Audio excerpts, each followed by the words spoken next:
what we're gonna do with Ashley today, my lovely model, is I did try to use this foam tape on her, but it was too thick because Ashley, just look up at me. You can see how her eye socket is a little bit more inwards and her eyeballs kind of come out a little bit more. So the tape needs to be flexible, or the foam needs to be flexible in order to fit on her eyes. So I'm going to be using this foam. It's way more flexible, a lot thinner, so it's going to be able to fit on her eye. This is really good because it's universal for anyone. So I'm just going to get you to look up at me. I usually don't like to pull down too much on the lower eye because it can cause discomfort with the iPads. So you really kind of want to get in there. And then sometimes if they're too sensitive, you can turn away the light so it doesn't hurt them. I usually find with people with blue eyes are a little bit more sensitive to the light.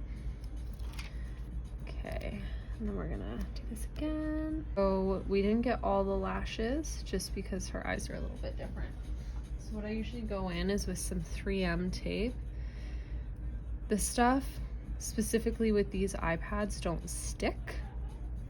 And you don't want it to stick too much to the iPad because when you go to pull the iPad off, the tape is going to be sandwiched in, and so those bottom lashes are going to get ripped out, and we don't want that. Just look up at me again.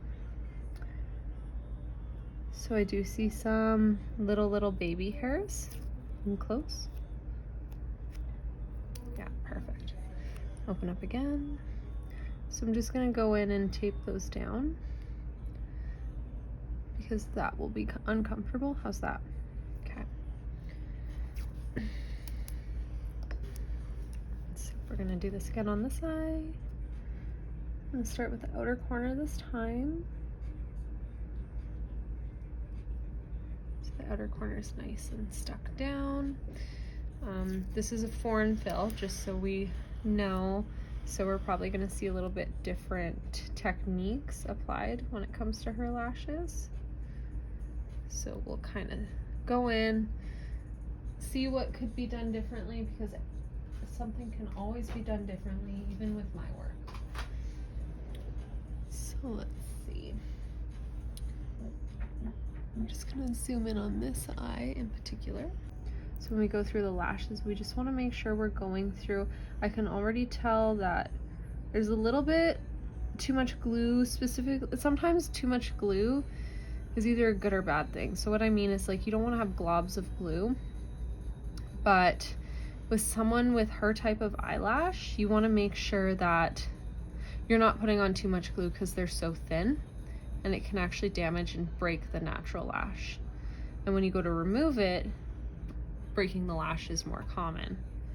So let's go here and kind of see if you are wanting to implement a no foreign fill policy. By all means, that's encouraged. For me, I don't really do that. I just take foreign fills as regular fills. Obviously, I'm not gonna lash over something I don't feel comfortable lashing with. So that one doesn't have too much glue, but it still was a little harder to get off just because of the type of lash we're dealing with. I don't know if you guys can see, but you can definitely see that lump of glue there. Let's see. Oh, yeah. So let's talk about this. So she was complaining about some discomfort with her eyelashes. This is why. This one hurts, hey? Yeah. Because it's a sticky. So if there wasn't so much glue, we could just, right? But there's quite a bit of glue, so we're gonna have to go closer to the base in order to detach from one another. And honestly, it could be the littlest sticky that isn't actually sticking together that much that can cause a lot of discomfort for a client. So always be aware of that. That's why we go through our sets afterwards. Let's see. Yeah, pretty thick base right here. You don't want that. And it was attached to a baby hair. That's okay, sometimes that happens. We're not always going to be able to be perfect, but we just don't want it on every lash.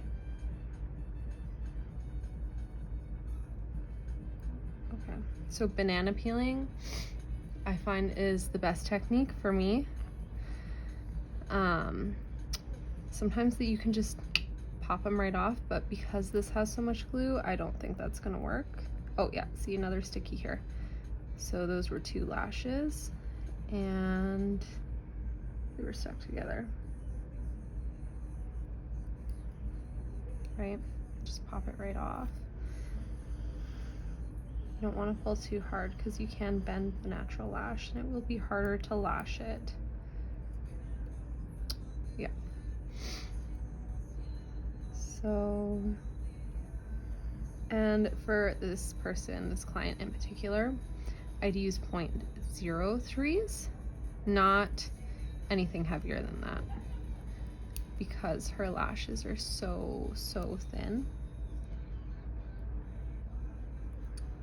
And this is where we run into a problem. So if you want, you can take this lash, put some tape here, attach it to that, and just put some remover on it, because I feel like that one's going to be a little bit more tricky to get at.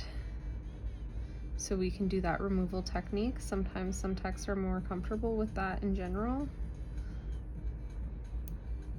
So at the end of the day, it's just all up to you. We can already see there's a gap.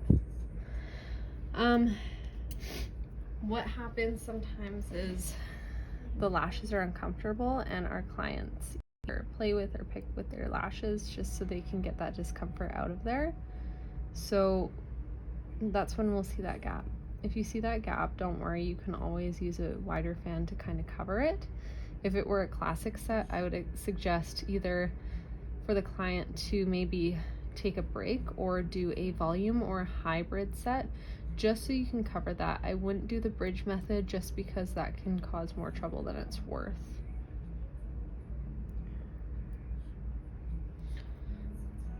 So let's see.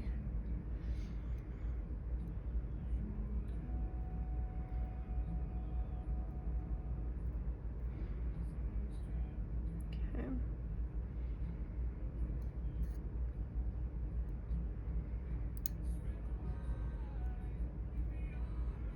I'll come back to that one.